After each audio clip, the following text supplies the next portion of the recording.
Hello मेरे प्यारे बच्चों, आप कैसे हो? आई होप अच्छे होंगे। लॉकडाउन के टाइम में आप तैयारी भी कर रहे हो। Welcome back to my channel. मैं हूं खैरुल और आज हम लोग पढ़ने वाला है इलेक्ट्रोस्टैटिक 1 का तीसरा लेसन। इसमें बहुत ही इंपॉर्टेंट चीजें हम पढ़ने वाले हैं बच्चों। इसमें इलेक्ट्रिक फील्ड के बारे में पढ़ेंगे। इलेक्ट्रिक फील्ड होता क्या है, फिर इलेक्ट्रिक फील्ड को कैसे कैलकुलेट करा जाता है, उसको हम इंटेंसिटी या फिर स्ट्रेंथ ऑफ इलेक्ट्रिक फील्ड बोलते हैं। और फिर यहाँ पे पॉइंट चार्ज के बारे में पढ़ते हैं। अगर इलेक्ट्रिक फील्ड है उसमें आप किसी बॉडी को या किसी चार्ज पार्टिकल को आप मूव करा रहे हो तो उस सिचुएशन में क्या हो सकता है, या फिर पेंडुलम प्रॉब्लम को भी हम यहाँ पे करने वाले हैं। Electric field in the presence of electric field, ये सारे चीज अब यहाँ पे डिस्कस होने वाला है। बहुत मजा आने वाला है ये कोर्स में। इस लेसन में बहुत ही धमाल करने वाले हैं हम लोग, है ना। तो एंड तक इस वीडियो को देखिएगा। अगर वीडियो पसंद आ जाए ना तो लाइक जरूर करिएगा और शेयर करिए अपने वो दोस्तों के साथ जो नीट जेई एंड क्लास 12 के लिए कॉन्सेप्ट पे बिलीव रखता है। उस दोस्तों को आप शेयर करो। कॉन्सेप्ट पे विश्वास रखना है। और मैं हमेशा बोलता हूं, अगर फिजिक्स का सारे कॉन्सेप्ट आप क्लियर करके पढ़ोगे ना तो फिजिक्स से प्यार हो जाएगा। अगर फिजिक्स से प्यार करने वाले हो तो भैया यहाँ पे इस लेसन को देखो और अच्छे से समझो और प्यार करो। बात समझ में आ रहा है? अगर आपको पुराना वीडियोस देखना चाहते हो, इलेक्ट्रोस्टैटिक 1 का जो लेसन है लेक्चर से मैंने उसमें इंक्लूड करा था, बहुत सारे चीज आपको पढ़ाया था, उसमें बहुत सारे न्यूमेरिकल भी कराया था। आपको बहुत अच्छे से कॉन्सेप्ट क्लियर होने वाला है इलेक्ट्रोस्टैटिक में, है ना। वो देखने के लिए आपको आई बटन क्लिक करना पड़ेगा, उसके क्लिक करो, जल्दी उसमें देख लो। बात समझ में आ रहा है? फिर यहाँ पे आके देखो और टाइम मिले तो करो। इसमें डाउनलोड करके मत देखो। आप कमेंट नहीं कर सकते, कुछ पूछ नहीं सकते। बात समझ में आ रहा है? भी नहीं कर सकते। ओके, तो चलिए शुरू करते हैं।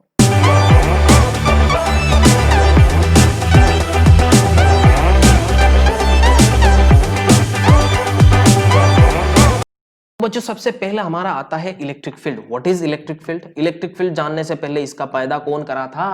इसका बाप कौन है? फैराडे है। इसका बाप कौन है? फैराडे है। इलेक्ट्रिक फील्ड को डेवलप किया था और वहां पे उन्होंने बोला कि मानो कि एक इलेक्ट्रिक चार्ज है, मानो कि एक इलेक्ट्रिक चार्ज हम मान लेते हैं, ये एक इलेक्ट्रिक चार्ज, उसके सराउंडिंग में ना एक ऐसा फील्ड जनरेट होता है, उसके सराउंडिंग में एक ऐसा फील्ड जनरेट होता है जो इमेजिनरी फील्ड है, हम मानते हैं।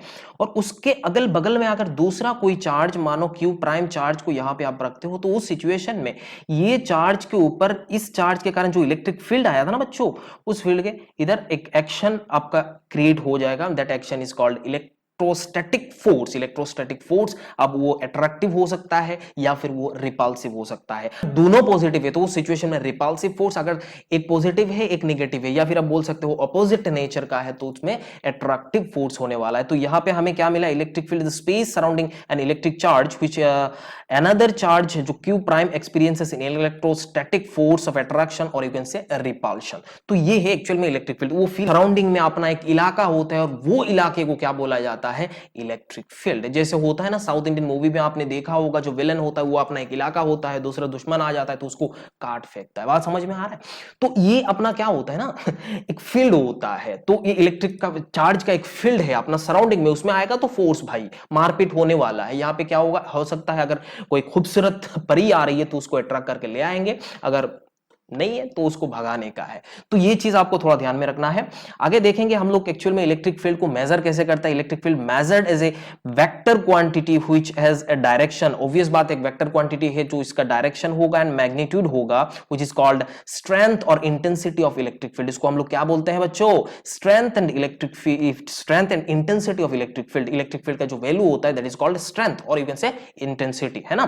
तो direction of electric field is radially outward in the surrounding of a positive charge and radially inward in a negative charge. जैसे अब बताता हूं, मानो कि ये एक चार्ज पार्टिकल है, इसमें क्या होता है, ये पॉजिटिव चार्ज है। पॉजिटिव चार्ज में क्या होता है? आउटवर्ड डायरेक्शन, मतलब यहां से ऐसे चार्ज जो इलेक्ट्रिक फील्ड है वैसा निकलता है। बात समझ में आ रहा है? तो इंटेंसिटी हम ऐसे एज्यूम करते हैं कि ये ऐसा है बच्चों। अब देखो मैं आपको बताता हूं, ये एक्चुअल में हम इमेजिन करते हैं। क्या करते हैं? ये इमेजिन करते हैं। ऐसा नहीं है कि ये ऐसा ही है। आपने कभी लाइट का रे देखे हो? आप पढ़ते हो ना, राइट ऐसे सीधा आता है, स्ट्रेट आता है, जो हम पढ़ते हैं। तो आपने देखा है कभी ऐसे? आप देख रहे हो लाइट, अभी अभी अभी भी अपना आंखें फिराओ, अपना ट्यूब लाइट या फिर जो अपने घर पे है सीएफएल वगैरह, उसमें देखो और देखो उसमें लाइट ऐसा रे दिख रहा है आपको? नहीं दिखता है बच्चों, ये नहीं दिखता है, ये इमेजिनरी है और हम इमेजिन करते भी है। और हम पॉजिटिव चार्ज क्या करते हैं? हम ऐसा इमेजिन करते हैं जो पॉजिटिव चार्ज के सराउंडिंग में जो होता है वो चार्ज आउटवर्ड डायरेक्शन पे होता है। अगर यहाँ पे नेगेटिव चार्ज है तो उसमें आके टर्मिनेट होंगे, जैसे ऐसा हो सकता है। बात समझ में आ रहा है कि नहीं? बोलो भाई। तो ये हो रहा है। अब हम यहाँ पे एज्यूम करेंगे कि कहीं दूसरा इंफिनिटी में कोई एक चार्ज है, तो उस चार्ज का इलेक्ट्रिक फील्ड इसमें आके टर्मिनेट हो रहा है, और यहाँ पे जो पॉजिटिव चार्ज है यहां से निकल के इंफिनिटी तक जा रहा है। बात समझ में आ रहा है? तो यही हमारा इलेक्ट्रिक फील्ड का होता है। थोड़ा थोड़ा फील आ रहा होगा आपको मेरे ख्याल से। एक क्या होता है, सबसे पहले हमने पढ़ा था एक इलाका होता है, उस इलाके में कोई दूसरा चार्ज अगर आ जाता है तो उसमें एक इलेक्ट्रोस्टैटिक फोर्स होता है। इलेक्ट्रोस्टैटिक में भी अट्रैक्टिव हो, ये में भी ये हो सकता है, ये रिपल्सिव हो, ये होता है एक्चुअल में। तो आगे देखेंगे, बहुत इंपॉर्टेंट टॉपिक पढ़ रहे हैं हम लोग और ये बहुत ही ज्यादा इंपॉर्टेंट, इसके ऊपर आपको बोर्ड में, नीट में, जेई में आपको क्वेश्चन पूछता है। आपको ये बहुत ही ध्यान से, बहुत ही अच्छे से इसको आप दिमाग में घुसाने का है। तो यहाँ पे कुछ पॉइंट्स है जो आपको हमेशा याद रखना पड़ेगा जब भी आप इलेक्ट्रिक फील्ड को पढ़ने वाले हो, जो इसमें आपको रिमेंबर करना है, इसको देखना है। सबसे पहला होता है electric field is defined as a space surrounding a charge in which another static charge experiences a force, another static charge experiences a force। ये बहुत ही इंपॉर्टेंट चीज है, आपको ध्यान में रखना है। एक फील्ड है, उसमें एक स्टैटिक चार्ज को रखते हो तो इलेक्ट्रिक फील्ड जनरेट होता है। दूसरा पॉइंट आप देखो यहाँ पे, moving charge can experiences a force by magnetic field also. बात समझ में आ रहा है? दस moving charge cannot be used to detect the presence of electric field, whereas magnetic field does not exert a force on static charge। अगर कोई charge static है तो उस सिचुएशन में मैग्नेटिक फोर्स नहीं आता है। बच्चों आपको ध्यान में रखना है। मैं इलेक्ट्रिक जो मैग्नेटिक फोर्स को आप पढ़ाऊंगा, दो सिचुएशन में मैंने तीन टाइप का चार्ज लूंगा, एक स्टैटिक चार्ज लूंगा, एक मूविंग चार्ज लूंगा और एक आपका जो करंट कंडक्टर होता है जिसमें करंट बहता है। तो उस सिचुएशन में आपको अच्छे से बताऊंगा कि स्टैटिक चार्ज में ना इलेक्ट्रिक फील्ड आता है, उसमें मैग्नेटिक फील्ड जनरेट नहीं कर पाता है। बात समझ में आ रहा है? मूविंग चार्ज में electric field as well as magnetic field वो चार्ज एक्सर्ट कर सकता है। बात समझ में आया? तो ये चीज आपको ध्यान में रखना है। तीसरा पॉइंट जो है, in a region of electric field a positive charge is placed, it exert a force on charge in the direction of electric field, whereas negative charge. ये बात समझ में आ रहा है? जैसे मानो कि ये इलेक्ट्रिक फील्ड का डायरेक्शन है, यहाँ पे क्या है, इलेक्ट्रिक फील्ड का डायरेक्शन है। अगर मैं यहाँ पे एक पॉजिटिव चार्ज को रखता हूं तो पॉजिटिव चार्ज रखने के बाद जिस डायरेक्शन पे इलेक्ट्रिक फील्ड है उस डायरेक्शन पे इसका फोर्स लगेगा। बात समझ में आ रही है? वो पॉजिटिव चार्ज में होता है। अगर हम नेगेटिव चार्ज लगाते हैं तो ये ऑपोजिट डायरेक्शन पे होता है। तो यहाँ पे जो मैंने लाइंस लिखे हैं वो लाइन का मतलब यही है। अगर इलेक्ट्रिक फील्ड में आपको एक पॉजिटिव चार्ज को रखते हो, जिस डायरेक्शन पे इलेक्ट्रिक फील्ड है उस डायरेक्शन पे फोर्स आता है। द मोस्ट इंपॉर्टेंट पॉइंट ये आपको याद रखना है, यहाँ पे बच्चे कंफ्यूज हो जाते हैं, बहुत ही ज्यादा इंपॉर्टेंट है और ये हमेशा आपको इस्तेमाल होने वाला है 12th फिजिक्स में। तो देखो, no charge particle experiences force due to own electric field. अपना इलेक्ट्रिक फील्ड, मानो कि एक चार्ज क्या कर रहा है, इलेक्ट्रिक फील्ड जनरेट कर रहा है, तो वो खुद इलेक्ट्रिक फील्ड के कारण वो खुद पे कोई फोर्स नहीं आने वाला है।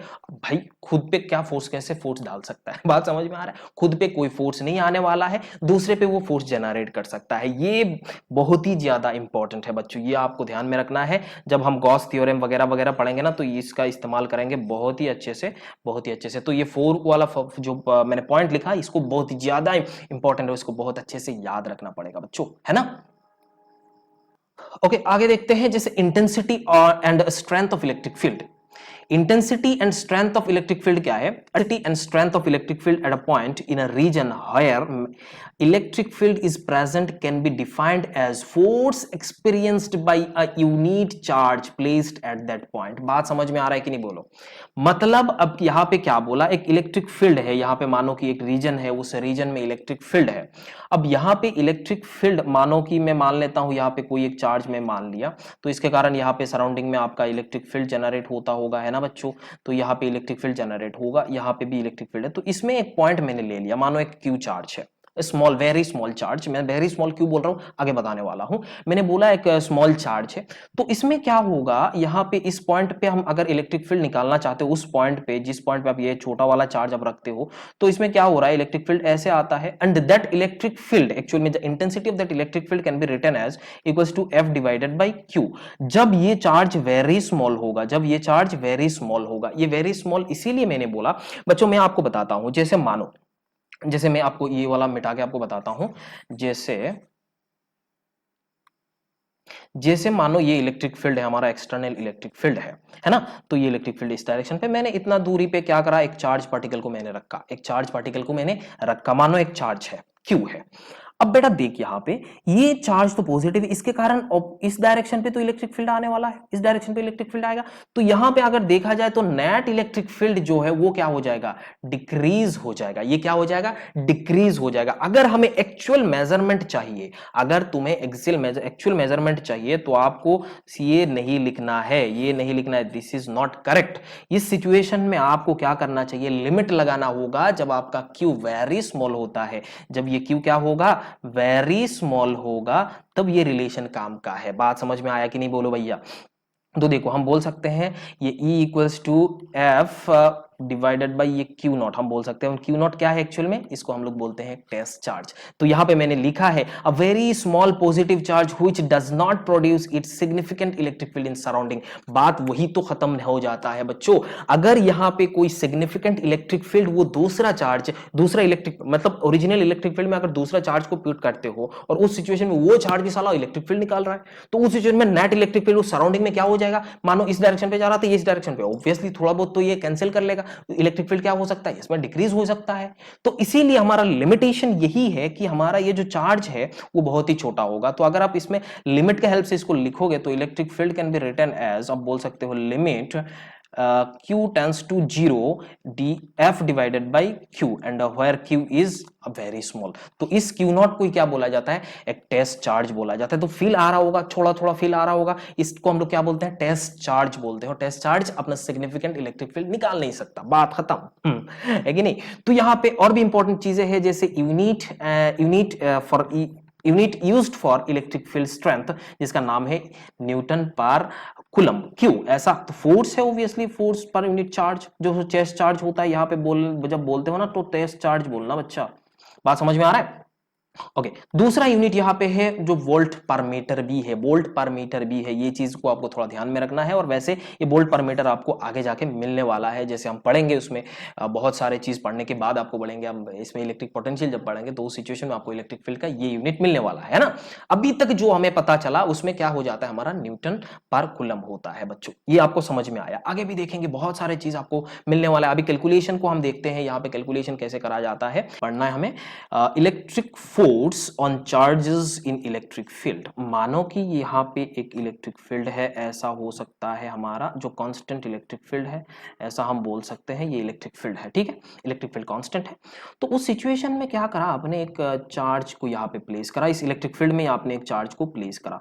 तो इस सिचुएशन में अगर ये पॉजिटिव चार्ज है तो इस डायरेक्शन पे एक फोर्स लगेगा, ऑब्वियस बात है, and that force equals to q into E. ये फोर्स क्या होगा, क्यू इंटू ई होगा बच्चों। ये चीज आपको ध्यान में रखना है। अभी अभी प्रीवियस क्लास में, प्रीवियस स्लाइड में मैंने आपको बताया था, E is nothing but force per unit charge. ये बात समझ में आ रहा है। तो इसी को हम लोग ऐसा बोल सकते हैं, electric field equals to force per unit test charge, या फिर आप बोल सकते हो force equals to Q into E. अब ये E जो है ना वो एक्सटर्नल है, मतलब ये E का नहीं है। बाकी बहुत सारे चार्जेस हो सकता है, बहुत सारे चार्जेस हो सकता है, लेकिन अब जिस चार्ज का निकाल रहे हो ना उस चार्ज का इलेक्ट्रिक फील्ड यहां पे आप मल्टीप्लाई नहीं कर सकते हो बच्चों। बात समझ में आया कि नहीं, बोलो।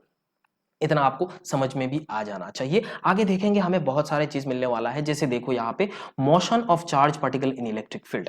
मानो यहाँ पे हमने क्या करा, एक चार्ज पार्टिकल है उसको हमने ऐसे प्रोजेक्ट करा, यहाँ पे यू आपको बता रहा है, ये थीटा यहाँ पे दिया हुआ है एक ग्राउंड पे, जिसका मास m है एंड जो चार्ज है वो q है। इस सिचुएशन में हमें इतना पता चलता है। ओके, अब यहाँ पे ये नॉर्मल प्रोजेक्टाइल होता तो क्या होता, जी डाउनवर्ड डायरेक्शन पे, ये तो हमने पढ़ा था प्रोजेक्टाइल में, मोशन इन प्लेन आप जब पढ़ते हो उस सिचुएशन में, ठीक है, बहुत मजा आ रहा है। मानो कि एक टाइम एट टाइम टी पे, यहाँ पे इनिशियल टाइम था, तो इसका अगर आप इसमें कंपोनेंट को ब्रेक करोगे तो कंपोनेंट एक आएगा यहाँ पे u cos थीटा और इधर डायरेक्शन पे आएगा u sin थीटा। इसमें कोई शक वाली बात नहीं है। और हमारा जो g है वो डाउनवर्ड डायरेक्शन पे, ये हम जानते हैं, है ना बच्चों। एंड हॉरिजॉन्टल डायरेक्शन पे जो एक्सीलरेशन है वो कितना है, 0 है। बट यहाँ पे जो इलेक्ट्रिक फील्ड है ऐसे डाउनवर्ड डायरेक्शन पे है बच्चों, इधर ऐसे डाउनवर्ड डायरेक्शन पे है। तो इस सिचुएशन में अगर यहाँ पे इलेक्ट्रिक फील्ड लगा रहे हो और ये आपका चार्ज पार्टिकल है, एट टाइम टी पे आप देख रहे हो, तो अब क्या होगा, देखो ये इलेक्ट्रिक फील्ड है तो फोर्स भी इस डायरेक्शन पे आ रहा है, force equals to q into E आ रहा है कि नहीं, बोलो। अब ये क्यू इंटू ई को अगर मास से हम डिवाइड कर देंगे तो हमारा एक्सीलरेशन भी एक एक्स्ट्रा मिल रहा है। वो एक्सीलरेशन कौन सा है, ये वाला। इसको acceleration due to electric field बोल सकते हो बच्चों। ये बात समझ में आया कि नहीं, बोलो।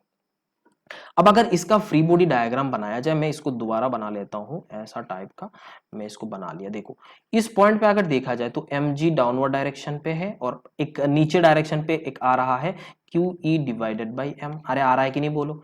तो इस सिचुएशन में हमारा जो एक्सीलरेशन है या फिर आप बोल सकते हो जी इफेक्टिव है वो क्या है, g प्लस QE, सॉरी यहाँ पे ये फोर्स हम लिख रहे हैं ना, तो फोर्स में यहाँ पे m नहीं आएगा बच्चों। अब अगर यहाँ पे g इफेक्टिव लिख रहे हैं तो ये आपका इतना आने वाला है। बात समझ में आया कि नहीं। अब आपका जो भी आपको टाइम ऑफ फ्लाइट पूछे, आपका रेंज पूछे या फिर मैक्सिमम हाइट पूछे, कुछ भी पूछे, उस सिचुएशन में आपका जो g इफेक्टिव था ना, जो g आप पुट करते थे, उस g में आपको क्या पुट करना है, g plus QE divided by m। बात समझ में आया कि नहीं बोलो बच्चों, मेरे को समझ में आया ना। अगर अगर देखो मैं यहाँ पे अगर आपको बता दूं, मैं मान लो ये मैंने प्रोजेक्टाइल है, इसको थोड़ा अच्छे से और बताता हूं। ऐसा प्रोजेक्टाइल है, ये ऐसा प्रोजेक्टाइल मोशन हो रहा था, ये हमारा हॉरिजॉन्टल है। तो यहाँ पे इधर तो एक्सिलरी ये हमारा u cos आ रहा था, इधर हमारा u sin थीटा आ रहा था। इसमें कोई शक वाली बात नहीं है, इसमें कोई शक वाली बात नहीं है। अब यहाँ पे कोई भी एक पॉइंट पे यहाँ पे जब हम गए तो उस सिचुएशन में एक फोर्स लगेगा जो डाउनवर्ड डायरेक्शन पे mg फोर्स, ये तो हमें पता है, पहले से पता है। और ये डाउनवर्ड डायरेक्शन का जो एक्सीलरेशन आप सीधा जी लिखते थे। बात समझ में आया। बट यहां पे क्या हो रहा है, E is in downward direction, तो इस सिचुएशन में एक फोर्स आएगा जिसको हम लोग QE बोलेंगे। इस सिचुएशन में आपका डाउनवर्ड डायरेक्शन का जो एक्सीलरेशन है वो बच्चों चेंज हो गया। वो क्या लिख सकते हो, mg plus QE divided by m लिख सकते हो कि नहीं बोलो। तो यहां पे आपका G इफेक्टिव जो है वो क्या है, G plus QE divided by m हो जाता है। बात समझ में आया कि नहीं बोलो। अगर यहाँ पे इलेक्ट्रिक फील्ड हॉरिजॉन्टल डायरेक्शन पे है, दूसरा केस में ले रहा हूं, अगर हॉरिजॉन्टल डायरेक्शन पे है तो उस सिचुएशन में बहुत कुछ बदलने वाला है, क्योंकि इस डायरेक्शन पे एक फोर्स लग जाएगा Q इंटू E, और इधर एक जो अगर एक्सीलरेशन देखा जाए तो ax इक्वल्स टू 0। नॉर्मल जो प्रोजेक्टाइल आप करते हो इन ग्रेविटेशनल फील्ड में करते हो तो सिंपल आप बोल सकते हो ax equals to 0। But in that condition अगर electric field is in horizontal direction then you can say acceleration along horizontal direction is QE divided by m। बात समझ में आया। आपको कभी कभी दे सकता है ऐसे डायरेक्शन, तिरछा भी दे सकता है, इसमें कोई शक वाली बात नहीं है, तिरछा भी दे सकता है ना बच्चों। तो ये चीज आपको थोड़ा ध्यान में रखना है और आगे बढ़ना है ना। तो ये चीज आपको समझ में आया। अगर समझ में आया ना तो वीडियो को थोड़ा बैक करो और अच्छे से देखो, इसको समझ में आ जाएगा, है ना बच्चों। ओके, तो यहां पे हम थोड़ा पढ़ने वाले हैं electric field strength due to a point charge. जैसे बच्चों यहां पे मैं आपको बताता हूं, ये मानो कि एक चार्ज है, एक चार्ज पार्टिकल है, जैसे ये प्लस Q चार्ज है। ये इलेक्ट्रिक फील्ड अपने सराउंडिंग में ऐसा ऐसा कर रहा है, ऐसा ऐसा निकल रहा है, इसमें कोई शक वाली बात नहीं है। हमने क्या करा, एक इस पॉइंट पे जाके x दूरी पे जाके एक चार्ज, जो पॉइंट चार्ज, एक पॉइंट है यहाँ पे, एक पॉइंट है जहां पे हम मान रहे हैं इसमें Q0 चार्ज है। यहाँ पर क्या मान रहे हैं, Q0 चार्ज है। इतना हमें समझ में आता है। तो बच्चों मैं आपको बताता हूं, यहां पे हमने थोड़ी देर पहले एक चीज पढ़ा था, यहां पे एक फोर्स जनरेट होता है, फोर्स एक्सर्ट होता है ड्यू टू दैट यहां पे आप बोल सकते हो, यहां पे जो चार्ज आप रख रहे हो तो उसके कारण यहां पे एक फोर्स एक्सर्ट होगा। तो वो फोर्स क्या होगा, देखो ये Fe इक्वल्स टू आप बोल सकते हो के, अब यहां पे मैं वेक्टर नहीं लिखता हूं, बाद में लिखूंगा, Q into Q0 divided by X square. अरे ये लिख सकता हूं कि नहीं। अब ये भी हमने क्या पढ़ा था, जब आपका ई वेक्टर आप निकालते हो, मैग्नीट्यूड ऑफ ई वेक्टर के क्यू, मतलब हम force per unit test charge हम लिखते हैं ना बच्चों, force per unit test charge ये हम लिखते हैं, इसमें कोई शक वाली बात नहीं है। जैसे हम लिखते हैं F डिवाइडेड बाई Q0। अब यहाँ पे Q0 था तो यहाँ पे सिंपल लिखा, तो Q0 divided by X square, और यहाँ से 1 बाई Q0 होने वाला है, और Q0 ने Q0 को मारा तो आपको क्या मिलेगा, KQ divided by X square. यही तो आपका इलेक्ट्रिक फील्ड है due to a point charge. बात समझ में आ रहा है। तो ऐसा हो सकता है, आपको ये किताबें भी मिलने वाला है, हर जगह आपको मिलता है electric field strength due to a point charge. जैसे हमने डेफिनेशन पे पढ़ा था, क्या पढ़ा था, electric field is nothing but force per unit test charge. हमने अभी थोड़ी देर पहले पढ़ा ना इंटेंसिटी ऑफ इलेक्ट्रिक फील्ड, तो यही पे यही करा। अगर यहां पे हम देखें इसको वेक्टर फॉर्म में अगर लिखना चाहते हो, अगर वेक्टर फॉर्म में लिखना चाहते हो तो सेम फोर्स के डायरेक्शन पे इधर होने वाला है, तो आप बोल सकते हो के Q Q divided by X square, और यहां पे अगर ये अब सॉरी यहाँ पे एक्स स्क्वायर, या फिर आप बोल सकते हो ये वेक्टर भी तो एक्स है, ये एक्स वेक्टर बोल सकते हो, तो यहाँ पे एक्स का यूनिट वेक्टर लगाने का है। अब यहाँ पे ये भी देख सकते हो के Q divided by x Q into x vector. अरे आया कि नहीं बोलो। तो यही तो होता है इलेक्ट्रिक फील्ड आपका वेक्टर फॉर्म में। ओके, तो यहां पे एक इलास्ट्रेशन है बच्चों, देखो ए wooden block covered by aluminium foil having a mass m hangs by a fine silk thread L meter long in horizontal electric field E. Okay, when the ball is given an electric charge, यहाँ पे Q दिया हुआ है, it stand out at d, okay, out d meter from the vertical line passing through the suspension point of the thread. Find electric field, आपको निकालना है। तो यहाँ पे बोला मानो कि ये ऐसा एक वाल है, ऐसा वो वाल बोल सकते हो, है ना। तो यहाँ पे एक सस्पेंशन यहाँ पे रखा हुआ है, तो इसमें हमने क्या करा, एक ऐसा थ्रेड को रखा था, है ना, एक बॉल को रखा था। इसका चार्ज q है, मास m है। बट यहां पे आपने क्या करा, एक हॉरिजॉन्टल डायरेक्शन पे एक इलेक्ट्रिक फील्ड ऐसे दे दिया। तो इस सिचुएशन में ये क्या करेगा, इसमें तो इलेक्ट्रिक फील्ड लगेगा, तो ये आप बोल सकते हो यहां तक पहुंच जाएगा। अरे बात समझ में आया कि नहीं बोलो। तो ये एंगल एक थीटा बना सकता है। इसमें बोला कितना गया होगा, ये d डिस्टेंस गया होगा, ये तो आपका l होएगा, ये तो बात आपको समझ में आता है। और इधर एक इलेक्ट्रिक फील्ड आएगा जिसको हम q इंटू ई बोल सकते हैं। अरे बात समझ में आया कि नहीं बोलो। आपको निकालना है इलेक्ट्रिक फील्ड कितना है, आपको क्या निकालना है, इलेक्ट्रिक फील्ड कितना है। और यहां से आपको स्ट्रिंग से लटकाया हुआ है, हैंग किया हुआ है, तो इसका मतलब इधर एक टेंशन आने वाला है, मास है तो इधर mg आने वाला है। भैया मैकेनिक्स में पहुंच गए हम लोग। ओके, यहाँ पे आप देख सकते हो, इसमें एक एक्सिस, ये एक्सिस हम बना सकते हैं। इसका अगर फ्री बॉडी डायग्राम बनाया जाए ना बच्चों, तो इसका अगर फ्री बॉडी डायग्राम बनाया जाए ना बच्चों, तो यहाँ पे ई ऐसा लिख सकते हो, और इस डायरेक्शन पे आप देख सकते हो, यहाँ पे आप ये अगर थीटा है तो ये भी थीटा होने वाला है, तो यहाँ पे टी साइन थीटा बोल सकते हो, और इधर आपका टी कॉस थीटा हो जाएगा, और नीचे आपका एम जी होने वाला है। तो टी साइन थीटा आप देख सकते हो, T sine theta equals to, आप क्या बोलोगे, क्यू इंटू ई, और यहाँ पे आप बोल सकते हो T cos theta equals to M G, यहाँ पे हो सकता है। ओके, देखो भैया यहाँ पे समझ में आ गया इतना, लेकिन हमें थीटा का वैल्यू नहीं पता, हमें थीटा का वैल्यू नहीं पता, तो हम क्या कर सकते हैं, ये दोनों को अगर हम डिवाइड करें, equation number 1 and equation number 2 को अगर हम डिवाइड करें, तो हमें क्या मिलेगा, tan theta equals to Q E divided by M G. ये हमें समझ में आता है। अभी आपको क्या पूछा, ई पूछा, इलेक्ट्रिक फील्ड निकालना है। आप इलेक्ट्रिक फील्ड कैसे निकाल सकते हो, tan थीटा निकालना है। देखो बच्चों, यहाँ पे l है तो इसका डिस्टेंस कितना होगा, क्योंकि हम tan थीटा क्या जानते हैं, perpendicular by base d divided by this one. ये डिस्टेंस निकालना है, मतलब आप क्या करोगे, l square minus D square, आरे कर सकते हो कि नहीं बोलो, यही तो लिखोगे। तो आप यहां से इसको थोड़ा टर्न करके लिख लो, परपेंडिकुलर आपका ये वाला हो जाएगा, तो tan थीटा का वैल्यू d डिवाइडेड बाई आप लिख सकते हो l square minus D square, और यहाँ पे आप क्या लिखोगे, Q E divided by M G. तो भैया यहाँ पे आपको क्यू ई का वैल्यू आया कि नहीं बोलो, M G D divided by यहाँ पे Q into L square minus D square. अगर आपको थीटा पता होता तो आप यहाँ से ऐसे निकल लेते। तो बात समझ में आया कि नहीं बोलो, आया ना इतना। यही बहुत इंपॉर्टेंट क्वेश्चन था, और ये इस इलास्टेशन को अगर आपने समझ लिया तो इलेक्ट्रिक फील्ड आप मान लो थोड़ा बहुत आपको समझ में आ गया। और भी आने वाला है, मैं आगे जाके बहुत सारे चीजें आपको बताने वाला हूं, एक एक करके हम इसमें निपटाने वाले हैं। तो देखो यहाँ पे, अच्छा ये क्वेश्चन मैं नहीं करा के दूंगा, ये आपका होमवर्क है, ये होमवर्क है, एंड ये वाला भी आपका होमवर्क है।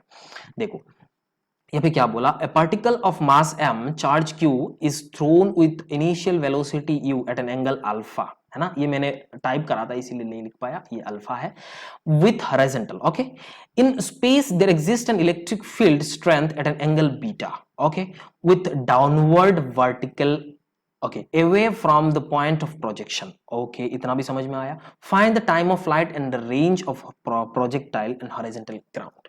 इसका अगर ग्राफ बनाया जाए ना बच्चों, जरा ध्यान से देखो, इसका ग्राफ वही पहले वाला ग्राफ जैसा ही है।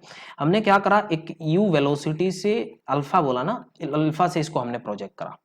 अब यहां से ये तो हमें समझ में आया, ये प्रोजेक्टाइल होके इधर नीचे गिरेगा, बट यहाँ पे आपको बोला कि डाउनवर्ड वर्टिकल जो है ना, इसके साथ एक इलेक्ट्रिक फील्ड लगाया हुआ है, तो हम बोल सकते हैं ये इलेक्ट्रिक फील्ड ऐसा है, इसमें बीटा लगाया हुआ है, this is electric field.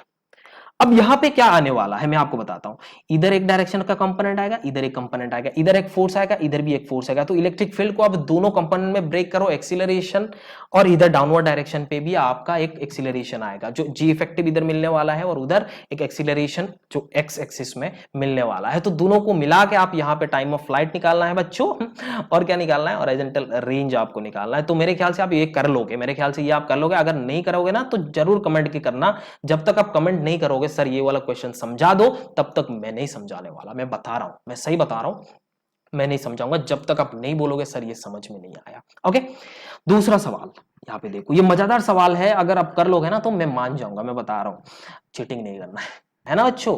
Okay, ये दोनों क्वेश्चन आप नहीं बताओगे तो मैं नहीं करने वाला। ओके, तो electric field of A continuous charge distribution. Okay, ये बात आपको समझ में आ जाना चाहिए। इलेक्ट्रिक फील्ड अगर कंटिन्यूअस चार्ज डिस्ट्रीब्यूशन, जैसे हम लोग एक्चुअल में क्या बोलते हैं, सुपरपोजिशन थ्योरम, सुपरपोजिशन थ्योरम ही एक्चुअल में इसको बोला जा सकता है। जैसे आप मान सकते हो, मानो कि एक ऐसा एक चार्ज पार्टिकल है, एक चार्ज पार्टिकल है जिसका चार्ज Q है, तो यहाँ पे एक चार्ज है, पॉइंट चार्ज है, यहाँ पे एक छोटा सा चार्ज है, टेस्ट चार्ज है, मैं क्यू नॉट लिखता हूँ। तो इस सिचुएशन में इसका डिस्टेंस इसके सेंटर से या फिर कहीं से भी, ये सेंटर हो सकता है, रैंडम शेप हो सकता है, तो मैंने बोला आर डिस्टेंस पे ऐसा है। ओके, या फिर कुछ डिस्टेंस में बोल लेता हूँ, कोई भी डिस्टेंस एक्स डिस्टेंस पे है। ओके, अब इसको करना क्या है, ये डिस्ट्रीब्यूटेड है, हो सकता है ये यूनिफॉर्मली डिस्ट्रीब्यूटेड हो सकता है ये नॉन यूनिफॉर्मली डिस्ट्रीब्यूटेड हो, बात समझ में आ रहा है, कुछ भी हो सकता है, ये एक्सटेंडेड बॉडी अब बोल सकते हो। तो इस सिचुएशन में हमें कुछ नहीं करना है, हमें एक छोटा सा पार्टिकल लेना है, एक छोटा सा पार्टिकल, मान लो एक छोटा सा पार्टिकल जो dq है वो हमने लिया, इसका चार्ज कितना है बच्चों, dq है। तो ये dq के कारण इस पॉइंट पे कितना इलेक्ट्रिक फील्ड होगा, तो छोटा सा इलेक्ट्रिक फील्ड के dq डिवाइडेड बाय ये डिस्टेंस, आपने ये इसका डिस्टेंस आपने मान लो r मान लिया था, तो ये r होएगा। बात समझ में आ रहा है। और भी मैंने एक छोटा छोटा लिया, यहाँ पे लिया, यहाँ पे लिया, यहाँ पे लिया, हर जगह पे लिया, तो सबके कारण यहाँ पे क्या आने वाला है, एक एक इलेक्ट्रिक फील्ड आने वाला है, छोटा छोटा du। बात समझ में आ रहा है। तो उस सिचुएशन पे आपको टोटल इलेक्ट्रिक फील्ड चाहिए, तो टोटल इलेक्ट्रिक फील्ड मतलब इंटीग्रेट करना है आपको, जब भी डिस्ट्रीब्यूटेड होता है तो उसको इंटीग्रेट करके हमें निकालना पड़ता है dq अपन r स्क्वायर, सॉरी यहाँ पे r स्क्वायर होगा, इसको आप इंटीग्रेट करना है, लिमिट अपने हिसाब से लगा देना है, जो भी आपका डिस्टेंस होता है ये बात आपको समझ में आया। वही बात यहाँ पे बोला कि ये अगर डिस्क्रीट है, कंटिन्यूअस है, तो ये वाला इंटीग्रेट करेंगे हम लोग, अगर ये डिस्क्रीट है तो हमें ये करना है, बस उतना ही आपको करना है और कुछ नहीं। इस सिचुएशन में आपको और कुछ चाहिए भी नहीं। बात समझ में आ रहा है। तो मैंने एक एक करके यहाँ पे आपको अच्छे से बताया, यही चीज करना है। बट यहाँ पे मैं आपको बता देता हूँ ना, कंटिन्यूअस बॉडी जब बोला जाता है, कंटिन्यूअस चार्ज डिस्ट्रीब्यूशन हो सकता है, ये लीनियर चार्ज डिस्ट्रीब्यूशन हो सकता है। लीनियर चार्ज डिस्ट्रीब्यूशन को हम लैम्डा बोलते हैं, लैम्डा कूलम पर मीटर। अगर ये सरफेस एरिया डिस्ट्रीब्यूटेड है तो उस सिचुएशन में sigma coulomb per metre square, मतलब charge distributed per unit area बोल सकते हो। वॉल्यूमेट्रिक डिस्ट्रीब्यूशन होगा तो rho coulomb per metre cube हो सकता है। अगर मानो ये लीनियर है तो एक डिस्टेंस के साथ इसको मल्टीप्लाई करो, उस छोटा सा स्ट्रिप का आपको क्या मिल जाएगा, चार्ज मिल जाएगा। अगर एक एरिया बोल रहा है तो उस सिचुएशन में एक छोटा सा एरिया का निकालना है। मानो यहाँ पे मैंने एक एरिया, कोई भी एक छोटा सा एरिया लिया, तो उस सिचुएशन में आप ये सिग्मा इंटू जो डी आपको लिखना है उससे करना है। तो एक एक करके हम यहाँ पे करते जाएंगे तो आपको आसानी से समझ में भी आ जाएगा। सिर्फ मैंने यहाँ पे आपको ये बोला कि अगर डिस्ट्रीब्यूटेड है, अगर चार्ज डिस्ट्रीब्यूशन यहाँ पे है, तो उस सिचुएशन में आपको इंटीग्रेशन का जरूरत पड़ता है और इंटीग्रेट करके हम इसको सॉल्व कर लेंगे। बात समझ में आया। ओके, आगे देखते हैं। ये सवाल करते हैं तो आपको समझ में भी आने वाला है। A thin rod of length L has uniform positive charge per unit length lambda दे दिया। Calculate electric field at a point P is located along axis of rod at a distance A from one and. Okay, ये चीज आपको दिया हुआ है, यहाँ पे ये रॉड है जो आपका लैम्डा दिया हुआ है, इसका डिस्ट्रीब्यूशन ये ऐसा दिया हुआ है। बात समझ में आ रहा है। ये हमारा इसको ऐसा दिया हुआ है। तो मैं क्या कर लेता हूँ, यहाँ पे एक रॉड है, ये रॉड है, मैं मान लेता हूँ ये एक रॉड है, तो इसका एक्सिस में मान लो ये वाला एक पॉइंट P है, मेरे को निकालना है, और P इधर का डिस्टेंस आपको दिया हुआ है A, और इसका टोटल लेंथ आपको दिया हुआ है L। इसमें कोई शक वाली बात नहीं है। इसका charge distribution lambda coulomb per metre दिया हुआ है। अब ये पॉजिटिव चार्ज, यहाँ पे भी हम टेस्ट चार्ज मान रहे हैं, पॉजिटिव टेस्ट चार्ज होता है ना, तो इसके कारण इधर इलेक्ट्रिक फील्ड होएगा। ओके, ये पूरा चार्ज के कारण। अभी आपको देखो, इधर चार्ज के कारण इतना कुछ होगा, इधर चार्ज के कारण कुछ और होगा, इधर का मतलब यहाँ पे डिस्ट्रीब्यूशन है। यहाँ पे क्या हो रहा है, इलेक्ट्रिक फील्ड यहाँ पे वेरी कर रहा है, यहाँ पे इलेक्ट्रिक फील्ड हर एक पॉइंट पे वेरी करते जा रहा है। तो उस सिचुएशन में आपको क्या करना है, एक्स दूरी पे हम क्या करेंगे, एक छोटा सा स्ट्रिप को ले लेंगे। क्या करेंगे, एक छोटा सा स्ट्रिप को लेंगे। एक्स दूरी पे जाके हमने क्या करा, एक dx को ले लिया। तो अगर dx को लेते ही हमें क्या मिल जाएगा, एक छोटा सा चार्ज मिल जाएगा, एंड दैट छोटा सा चार्ज इक्वल्स टू जो charge distribution multiplied by del X. समझ में आया कि नहीं, बोलो, यही चार्ज होता है। अब इलेक्ट्रिक फील्ड क्या होगा, तो यहाँ पे छोटा सा इलेक्ट्रिक फील्ड हो जाएगा के D Q divided by X square. इसमें कोई शक वाली बात नहीं है, आप ये कर सकते हो, ये आराम से आप लगा भी सकते हो। इतना आपको समझ में आया। ओके, अब ये इसके लिए आपने ये करा, इधर भी एक स्ट्रिप होगा, इधर भी एक स्ट्रिप होगा, इधर भी एक स्ट्रिप होगा, हर जगह पे एक स्ट्रिप होगा। हमें छोटा छोटा स्ट्रिप के हिसाब से हम यहाँ पे कर रहे हैं। बात समझ, छोटा छोटा स्ट्रिप लिया और सबको जोड़ा, छोटा छोटा चिप्स लिया, आप सबके जोड़ा, बहुत ही छोटा। यहाँ पे ये कंटिन्यूअस है कि नहीं, बोलो, बात समझ में आता है? हम एक्चुअल में इंटीग्रेट क्यों करते हैं? अनंत टुकड़ा करते जाऊंगा तो इलेक्ट्रिक फील्ड हमारा ज्यादा एक्यूरेट होगा, इसीलिए हमने यहाँ पे क्या करा, एक अनंत टुकड़ा करा, और अनंत टुकड़े को जोड़ने का एक उपाय हमारा न्यूटन बाबा ने दे दिया, जिसका नाम है इंटीग्रेशन। सो इंटीग्रेशन के हेल्प से हम यहां से कर सकते हैं। तो इसको इंटीग्रेट करो, टोटल अगर चाहिए इलेक्ट्रिक फील्ड दैट इज के डी क्यू, मतलब यही आप लिख सकते हो एक्स स्क्वायर, इसको इंटीग्रेट करना है। इसका लिमिट क्या होगा बच्चों, ए टू ए प्लस एल, तो ए टू ए प्लस एल हो जाएगा। अब देखो यहाँ पे के कांस्टेंट है, इसको बाहर कर दो, लेमडा भी कांस्टेंट है, इसको भी बाहर कर दो यार, इसको बाहर करो यार इनटू को, dx अपन एक्स स्क्वायर। तो अब यहाँ पे इसका वैल्यू क्या होगा बोलो, जल्दी से बोलो, इसका वैल्यू क्या होगा बच्चों, ये x माइनस टू है ना, इंटीग्रेट करते हो प्लस वन डिवाइडेड बाई कितना, माइनस टू प्लस वन होता है कि नहीं बोलो।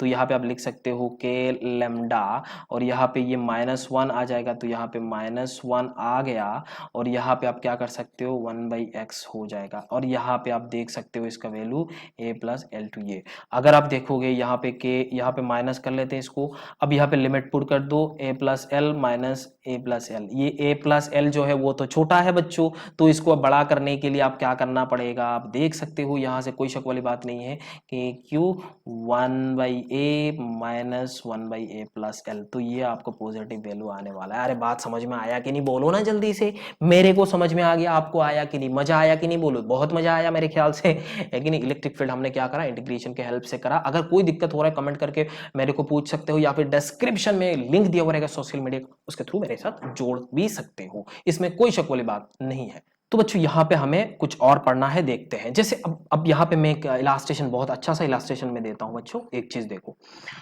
जैसे मैं मान लेता हूं यहाँ पे एक पेंडुलम है, ऐसे लटकाया हुआ है एक पेंडुलम, ठीक है, मानो ऑसिलेट कर रहा है, इसको मैंने क्या करा, ऑसिलेट कराया। तो उस सिचुएशन में यहाँ पे क्या है, जी लग रहा है, ये तो हमें पता है, ऑसिलेट करा रहा है, इसका मास m है, स्ट्रिंग का लेंथ l है। तो उस सिचुएशन में आप टाइम पीरियड कैसे निकालते हो, 2 pi under root l divided by g, यही होता है ना।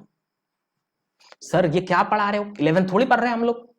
अरे देखो ना, देखो तब समझ में आएगा। इलेक्ट्रोस्टैटिक का क्वेश्चन आपको मैकेनिक्स को मिला के इधर पूछता है बच्चों, इसीलिए मैं आपको अच्छे से बताने वाला हूं। ये हमें पता चला, अगर बेटा यहां पे इलेक्ट्रिक फील्ड नीचे की डायरेक्शन पे है, मान, अब क्या होने वाला है, तो ध्यान से देख, अगर यहां पे इधर नीचे के डायरेक्शन पे है तो उस सिचुएशन में तुम्हें एक फोर्स लगेगा, ये इसका चार्ज तो क्यू था, तो एक फोर्स लगेगा जो क्यू ई है। तो इसमें एक टोटल फोर्स आने वाला है mg प्लस क्यू ई, अरे आएगा कि नहीं बोलना, इतना आएगा। तो यहाँ पे ये आपका क्या हो गया, एक net force in downward direction ये आपको मिल रहा है। तो उस सिचुएशन में आपको अगर g इफेक्टिव निकालना है तो बच्चों क्या करोगे, mg, एक्चुअली हम g इफेक्टिव ही निकालते हैं ना, हमें g चाहिए होता है, यहाँ पे m नहीं है, तो इस सिचुएशन में आप m से डिवाइड करोगे, तो mg plus Q E divided by ये m करोगे, तो g ये इफेक्टिव हो जाएगा। अब यहाँ पे टाइम पीरियड जो निकालोगे ना, तो बच्चों ये 2 pi under root L divided by G effective है। अब यहाँ से 2 pi L divided by G effective, वही वैल्यू यहाँ पे पुट करना है। बात समझ में आया कि नहीं, बोलो, इतना समझ में आया।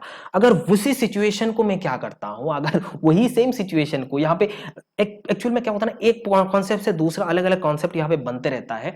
देखो मैं बताता हूं, यहाँ पे अगर मैं वही सेम पेंडुलम है, सब कुछ सेम है, यहाँ पे मास वही है, चार्ज वही है, इलेक्ट्रिक फील्ड यही पे लग रहा है, जी भी डाउनवर्ड डायरेक्शन पे लग रहा है, इसका लेंथ एल है।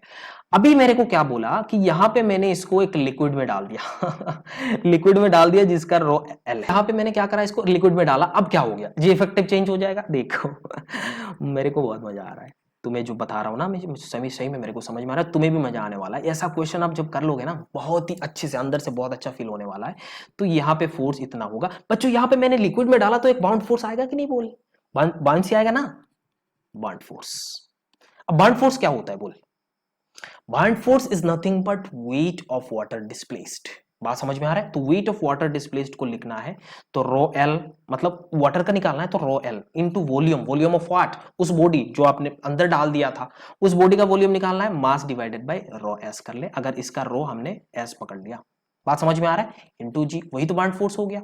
तो अब देख यहाँ पे जो जी नेट, जी यहाँ पे नेट फोर्स क्या लगने वाला है, देखो यहाँ पे नेट फोर्स जो डाउनवर्ड डायरेक्शन पे लगने वाला है वो क्या होगा, M G plus Q E plus M into, यहाँ पे आप बोल सकते हो रो एल डिवाइड, सॉरी यहाँ पे माइनस होएगा, यहाँ पे ये क्या होगा, माइनस होने वाला है ना बच्चों। ओके सर आप गलत करते हो, हाँ कर लेते हैं थोड़ा बहुत। अब यहाँ पे अगर जी इफेक्टिव निकालना है बच्चों, जो डाउनवर्ड डायरेक्शन, अब m तो यहाँ से सबसे m हटाने का है, m से सब उसको पूरा को डिवाइड कर देना है, यहाँ पे m से डिवाइड करोगे तो यहाँ पे m से डिवाइड करो, वही बात है। तो rho l divided by rho s into g, ये आया, और plus Q E divided by m आया। तो यही जी इफेक्टिव हो गया। अब यहाँ पे टाइम पीरियड तुम निकाल सकते हो कि नहीं, बोलो। अब यहाँ पे टाइम पीरियड आप निकाल सकते हो, L divided by G effective, वही जी इफेक्टिव यहाँ पे पुट कर दो, बस खत्म हो गया। बहुत ही मजेदार सवाल था ये बच्चों, मैं बता रहा हूँ ये बहुत ही मजेदार सवाल था।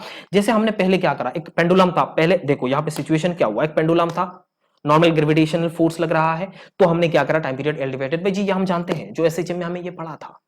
बात समझ में आया कि नहीं, बोलो, मजा आ गया।